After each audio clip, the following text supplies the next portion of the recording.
Hi, everybody. It's Tim Hughes here from DLA Ignite, and I'm the CEO and co-founder. And with me today is Vimel Rai. Vimel is going to talk us through how we're able to use social within the customer experience part of a business. And he's going to go through some of the challenges, some of the opportunities, and things that you can exploit as part of a digital transformation using social. Vimel, take it away. Hey, Tim, thank you very much for having me. As you know, one of my passions in work and life is really helping businesses and people deliver what I call customer excellence. Now, without getting too much into what exactly customer excellence is, probably the subject of another presentation, let's suffice for me to say that it involves getting businesses, particularly those in the travel industry where I operate, right? So we're talking like airlines, airports, travel retailers, and so on. So it involves these guys putting customers at the core of everything that they do, making sure that customers become excellent at the end of their interaction with your business. Now, a lot of businesses say they do this. In fact, they advertise it widely and even, have corporate and marketing slogans that target your emotional heartstrings, right? I mean, we've all heard, life well traveled, fly the friendly skies, fly your dreams, journeys of inspiration, and all of these things. All of these are real world airline slogans. But here's the funny thing.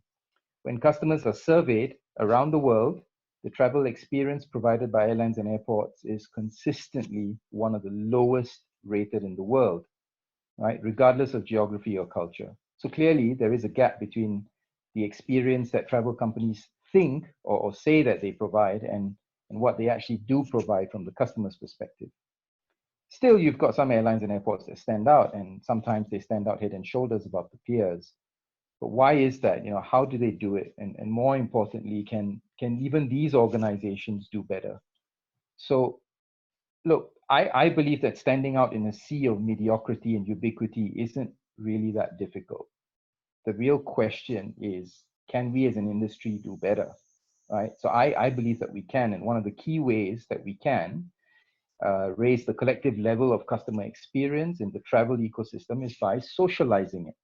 I believe we can use social media a lot more strategically and tactically in order to create what I call branded customer experiences. Okay. The problem we have today is, that the travel experience for a lot of customers is inconsistent. Some days are good, a lot of days are bad. Unlike a hotel or a restaurant, the ecosystem is really fragmented. Many different players, often with competing interests across multiple touch points of a travel journey. So as a traveler, you are subjected to a myriad of different regulations, technologies, processes, procedures, paperwork, and even employees from multiple different organizations. You are also subjected to a whole range and quality of marketing, usually in the form of advertising. From a technology perspective, a lot of travel providers have an over-reliance on technology to solve problems of scale. Every solution becomes a bolt-on onto older technology. For example, a lot of the technology that airlines use was created back in the 60s and 70s. And so when you bolt on new pieces of technology, they're not as well integrated, right, with the existing systems regarding this. And this results in a part automated, part manual process. And what it means is there isn't a consolidated view of every customer across all the channels. From an infrastructure perspective, I guess I don't need to say, but we've seen how there's a lot of old, outdated, even crumbling infrastructure in many airports. Infrastructure, just because it's new airports don't automatically give you great experiences. Airports run out of capacity within a few years of being built. And so the focus for a lot of these airports tends to be on fixing major pain points and on implementing tech solutions to increase efficiency and flow. And all of these at the expense of warmth and empathy, right? We've got employees who are really disengaged these days. There's a lack of consistent service. There seems to be an inability to empathize and improvise, think on their feet when they're faced with problems, particularly disruptions, which are commonplace these days. So the size and scale of many airports and airline businesses, and because they suffer with a lack of profits, these things don't lend themselves well to sustained investment in upskilling and training employees or even culture building, right?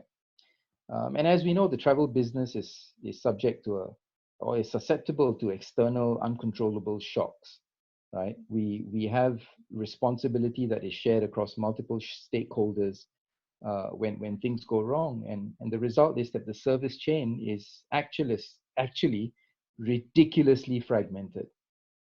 Disruptions become huge pain points when really they don't need to, and this is particularly the case because when you dig deeper, you realize that the people who write the rules and processes and procedures for handling disruptions, these guys are actually sitting up in their ivory towers far, far away from the employees down the line who actually have to deal with customers during these disruptions. So there's a huge disconnect between what the manual says you need to do and what the processes and procedures say you need to do versus how things are actually done on the ground. And then last but not least, we look at marketing. Marketing is broken, right? Airlines and airports spend hundreds of millions advertising their lounges and their first class products and business class products. And really, all these advertisements appeal to really about maybe 2%, 10% of their passengers, while, 90 to 98% of the passengers fly at the back of the bus, right? So, you know, at the end of the day, you end up largely sounding the same on social media or on advertising. You're struggling to differentiate yourself from the other party, and you end up really just largely competing on price. Uh, so because these problems are so fundamental, so disruptive, and so widespread, travel businesses are becoming inwardly focused. They're risk averse. Um, Consumers, on the other hand, have so many options, right? Because so many startups are coming into the game. The technology is becoming so ubiquitous and low price that a lot of startups are coming into the game as well. And so what you find is that customer expectations and experiences, well, customer expectations continuously grow while the experiences are not unique enough. They're just commonplace everywhere. Travel service providers tend to standardize products while providing very unremarkable service. So all of this is a lot, it's a lot more challenging for travel businesses to be sustained. It's making it a lot more difficult for travel businesses to become sustainably successful quarter after quarter.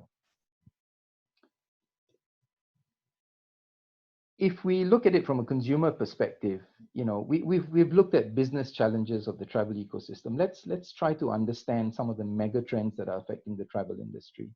And these mega trends actually affect the way consumers are making choices and travel decisions today. So one of the first big mega trends is that the world is coming together in tighter communities. These communities are not geolocated, but they're actually spread far and wide. And what unites communities today are ideas and beliefs more than geography and religion, for example. We see, for example, a near universal coming together around issues of climate change, CO2 emissions, even anti-whaling protests. There's international support for local movements like Arab Spring, for the LGBTQ and gay pride, and so on. The list is endless, right? And in fact, social media and instant messaging are the two platforms that are largely responsible for these international movements and for communities really coming together. The second big mega trend is one of constant change. And this is somewhat obvious. We tend to live in a world where we're constantly in the process of transformation. Social scientists call this VUCA, volatile, uncertain, complex, and ambiguous. If we understand human psychology, we actually know that humans are predisposed to avoiding pain and loss and risk, even at the risk of happiness. So losing $10, for example, feels a lot more painful to you than winning $10, right? And if you translate this into organizational behavior, sometimes the risk of doing something far outweighs the risk of doing nothing because there's so much uncertainty, there's so much rapid change in this world that is becoming rapidly digitized. So this simply means that travel organizations are in the throes of constant uncertainty. New technology is outdated even before it is implemented at scale.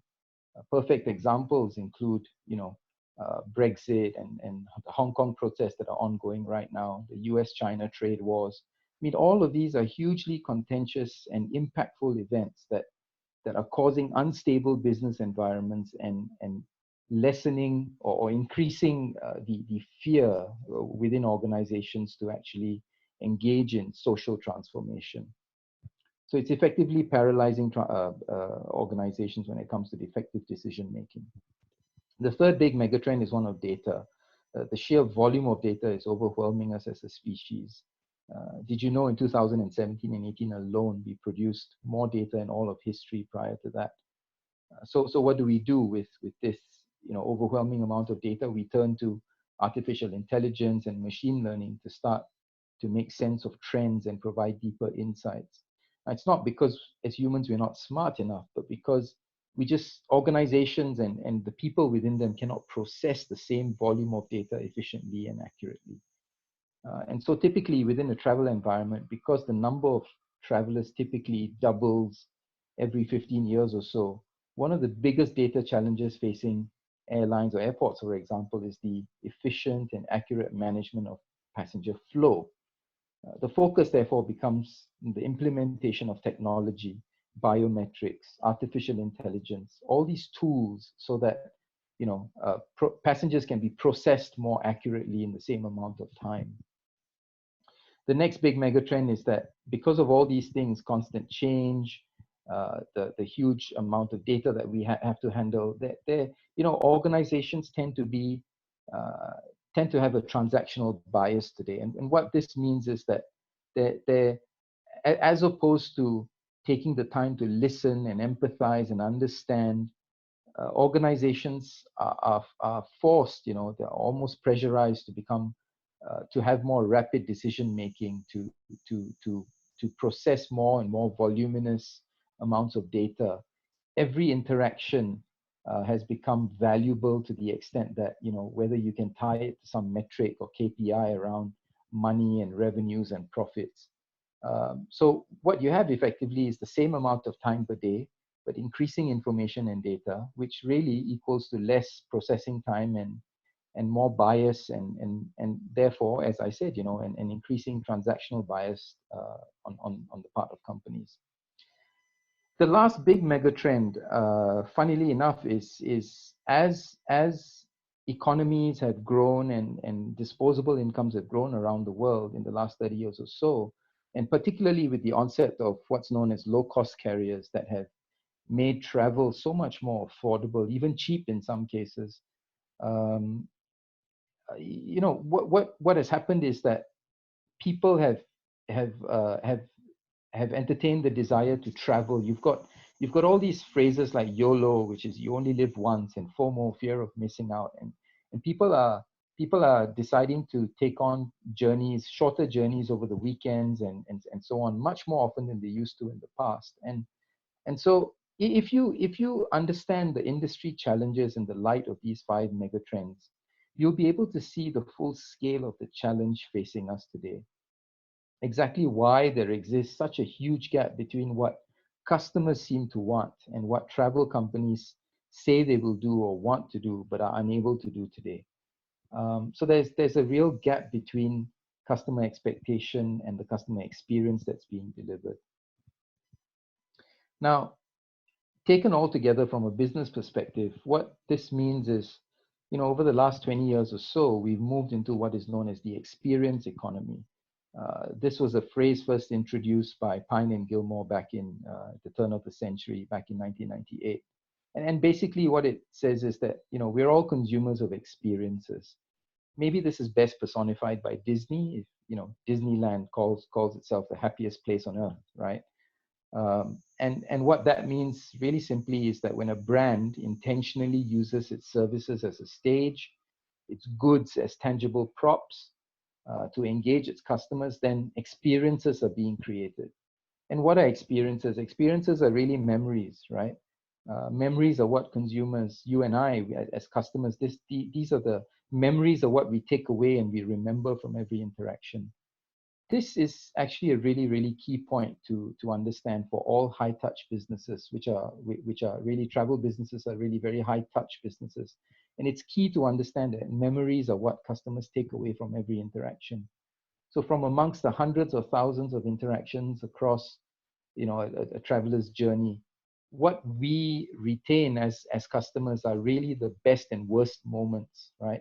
And additionally, we tend to retain how everything ended, whether an interaction ended on a high or on a low note. Behavioral science and neuroscience actually calls this the peak end rule. It's a rule, it's a heuristic that helps us understand how customers judge any experience that they have had. So again, whether you're providing an experience that requires passive attendance or active participation, and whether your customers or your travelers are fully absorbed or immersed in the spectacle, at the end of the day, the question really is, are you providing memorable high points to your customers? High points that are engaging and something that they can take away as memories at the end of the day. So here's where I want to talk about, let's look at what an ideal future for customer experience would look like, right? And this is going to dovetail into how we can use social media to create this ideal future for travelers. Customer experience, doesn't have to be inconsistent. It doesn't have to be sad all the time or bad. It isn't always a scale issue, right? Remember, customer experience is inherently subjective, and oftentimes it is very personal. It isn't about you as the employee or you as the travel organization. It is, at the end of the day, about the customer. It's not about how travel businesses do their job, but it's about how travel organizations make me feel as a customer, right? So how do you make me feel as a customer while I experience the interaction with you? Since we're talking about the customer mindset, I'm trying to use Maslow's hierarchy of needs to draw parallels between what customers want and how brands and organizations need to deliver better experiences to their customers. So if you look at the very basics, right, sometimes our expectations are really hygienic, things like safety and security while flying or while we're checking in at the airport. It's the same thing as flipping a switch and expecting the lights to come on. I mean, when that happens, you don't thank the power company, do you? It's taken for granted. You do your job, right? Smile, be friendly, treat me with respect and dignity. It's a given, right? We take it for granted that airlines and airports would be safe and secure places that just work. It's why we put up with security check and immigrations and customs. We understand the need for all these things. It's also actually one reason why when airline accidents happen due to safety or terrorist attacks, these things affect us as consumers, even if we're not involved in it. They affect us deeply because in our heads, we tell ourselves, oh my God, that could actually have been us, right? And yet in other cases, as you move up the pyramid, experiences are born of needs and wants and expectations and assumptions, right? We carry around our individual biases and our individual stories. We have expectations about standards and quality, and we don't always communicate these expectations. So what happens is that any travel business that happens to exceed your expectations will wow you, right? And any business that fails to do so will disappoint you. It's why we love, for example, unexpected upgrades when you're traveling with an airline, or when we unexpectedly encounter a friendly immigration officer who just smiles and jokes with you while welcoming you into the country. We don't expect these things, and when they happen, wow, right? So if you can understand these things about consumers, think of consumers as really you and I, basic, human beings with needs and wants and expectations. Then we will also come to understand that the only true differentiating factor for companies is really to stop doing what everyone else is doing, stop advertising. It's time to start building authentic connections with customers, to train your frontline employees who come into contact with hundreds or thousands of customers each and every day, to empower them to provide exceptional services, right? To provide contextualized, relevant, empathic experiences, develop real relationships that engender, trust and intimacy and loyalty. So in other words, aspire to be at the very top of the pyramid, not remain ubiquitous and bland like everyone else at the bottom, providing what is basically just hygienic and basic service.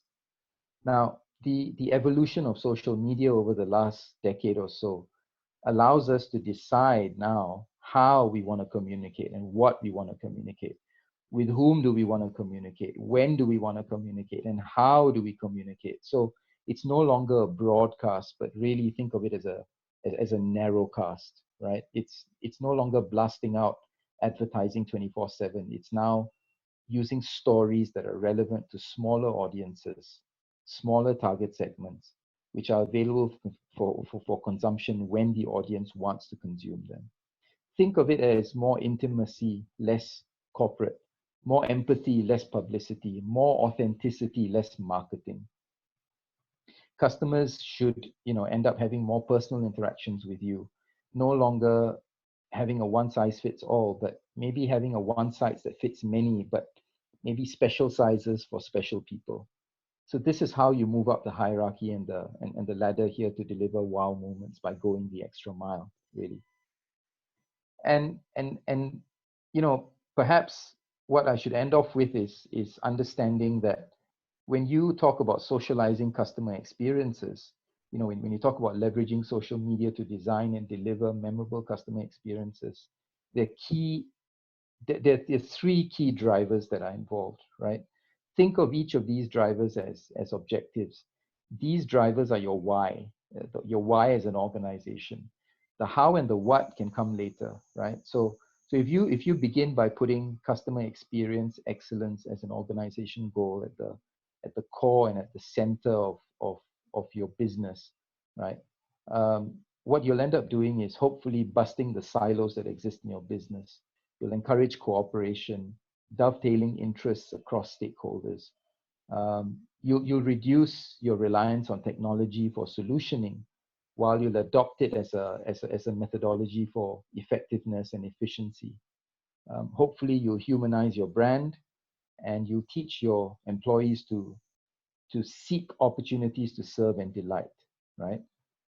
Hopefully, you'll be appealing to the unspoken aspirations of your audience while delivering on the promises that you've made to your customers. The second key driver is value, and value is a function of consciously designing, engineering, and integrating across silos, as I've mentioned already. It's also about empowering your employees to deliver the experiences and deliver, just being human in the delivery of value to customers. It's also about upskilling employees and creating internal communities to build circles of trust and accountability amongst your employees. And really, your employees are your third driver, right? And that's where, sharing real-time information, creating, as I said, internal networks of support and learning and advocacy. These are all practical, implementable things for travel businesses to do, right? And one of the best ways to do this is really to leverage social media that exists today in so many forms and channels. And really, that's where I want to end off. Hopefully, if some of this has been interesting, you'd be thinking of, great, right? Why should we start using social media to create branded experiences, and how can you as a travel business get started? I think these are two key questions, and if anything I've said here is sounded interesting and helped you, then I do invite you to get in touch with me, and really this is how you can get in touch. My email, my phone number, and I'm there on LinkedIn. Vimal, that's excellent. Really enjoyed that. Very insightful. Thank you very much. And for anybody that's listened to this and is interested in what Vimal has to say, then please get in touch. As Vimal says, his details are there, and I'm sure Vimal will enjoy having a conversation with you. Thank you very much, Vimal.